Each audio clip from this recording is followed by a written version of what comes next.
So you want me to show them my butt again? That's my butt.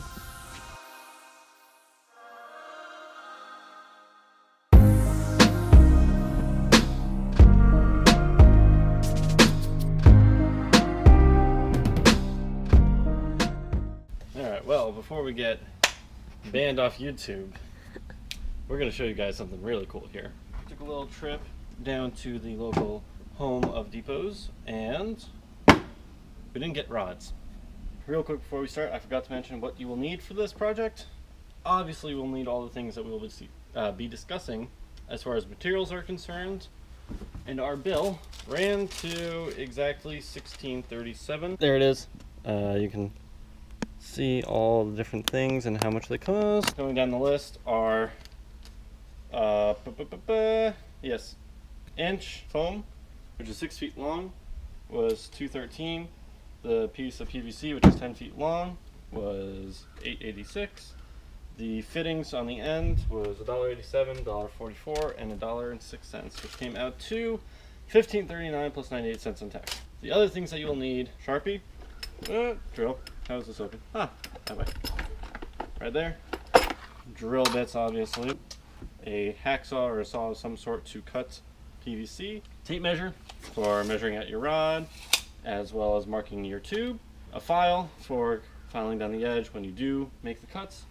We'll be needing an extension cord. This is obviously just because we're not near an outlet, so don't know if you'll need that. But we're going to get down to measuring our rod here with the tape measure. You're going to want to open up the whole thing. I know it's 7 feet 3 inches, but oh no, it's moving. And it does come out to be 7 feet 3 inches. Yoink. And this is our screw cap, which I again said can be attached. Basically, we'll drill a hole in this, tie a line so it won't come off. But this is one coupling. It's going to go at one end. Tie on this to be able to undo it, redo it. Shipping, easy peasy lemon squeezy. But from this end, we're going to take the cap off, take that off, measure from here all the way down our lovely tube to be, I'd give it about an extra inch or two, so maybe 7 feet 5 inches or 7.5 feet, just to make it safe. Going down the hole, and we're gonna need the Sharpie that I left on top of the pizza box. Ah, a wild Sharpie has appeared. And then you're just gonna mark right where you need to cut. So that's 7.5 feet for us. Now that we have our mark, we're gonna come over here, grab our lovely, extremely old, made in Sweden. Obviously it's a hacksaw. You're gonna wanna go on the line and cut it.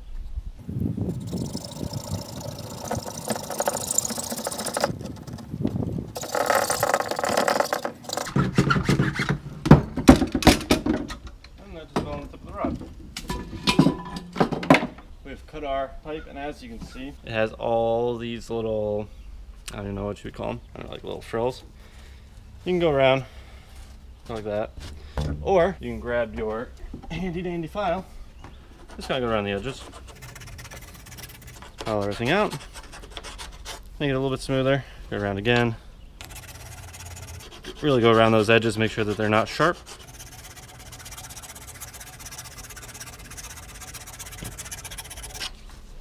On the outside and then on the inside.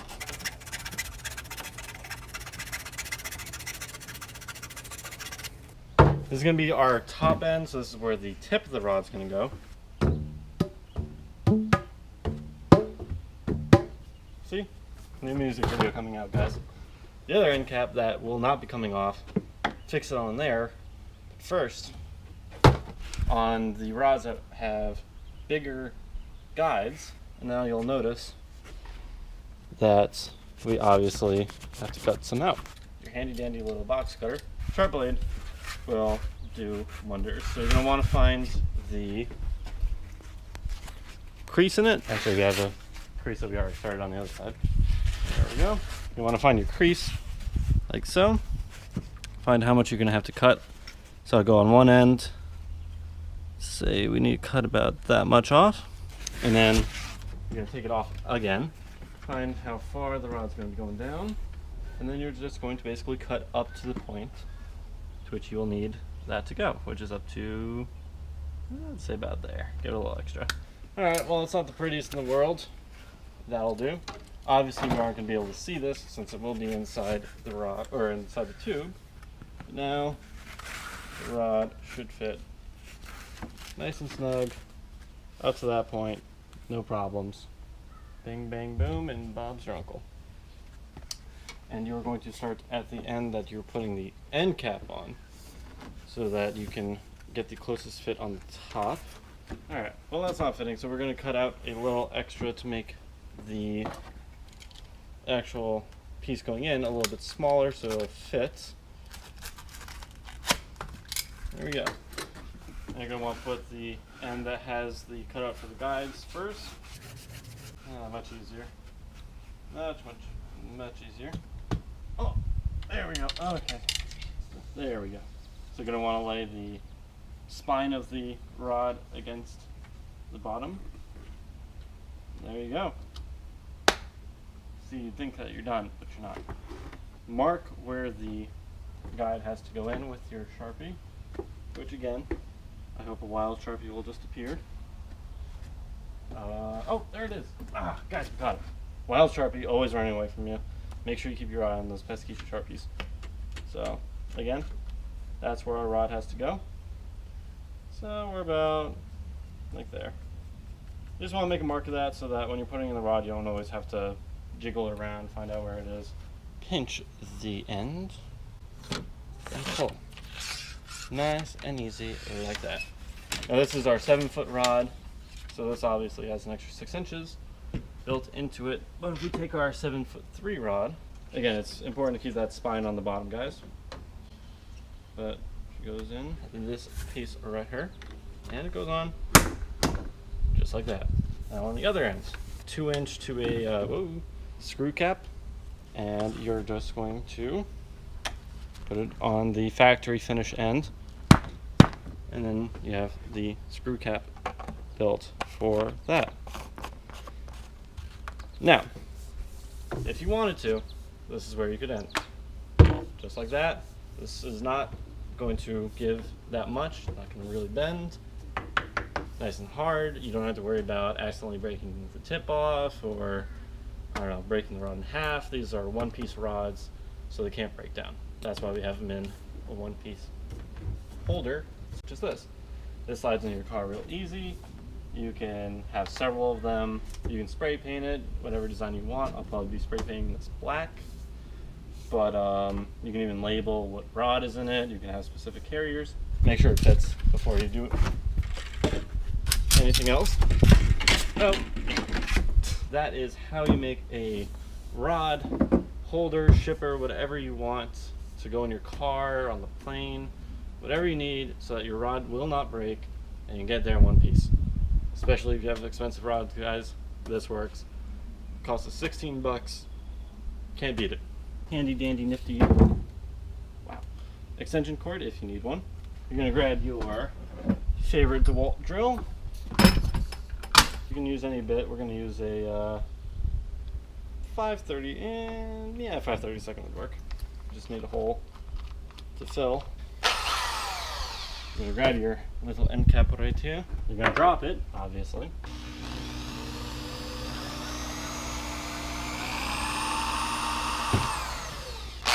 Bang. Now you have a hole going through the end cap. Just drill another hole into your pipe. So there's our hole that we drilled. Goes through and through, right? Here's the holes that we drilled. Obviously they're kind of off, but I mean, it doesn't really matter. But we're going to be using, since I just have this laying around, some 25-pound test braided line, high-vis yellow. There we go, that's good enough. So that'll hold. Right, and then we get our cap and just feed the line through. And just pull it through.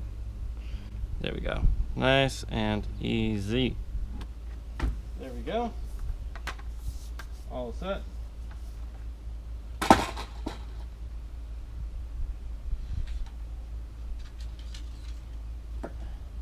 Voila. Obviously, you wouldn't do that with your rod. You wouldn't just go and toss it. But you can also get the purple glue, I guess, for your PVC pipe if you want to use that. I didn't, just to keep it simple, but that's an option to make sure the caps don't fall off.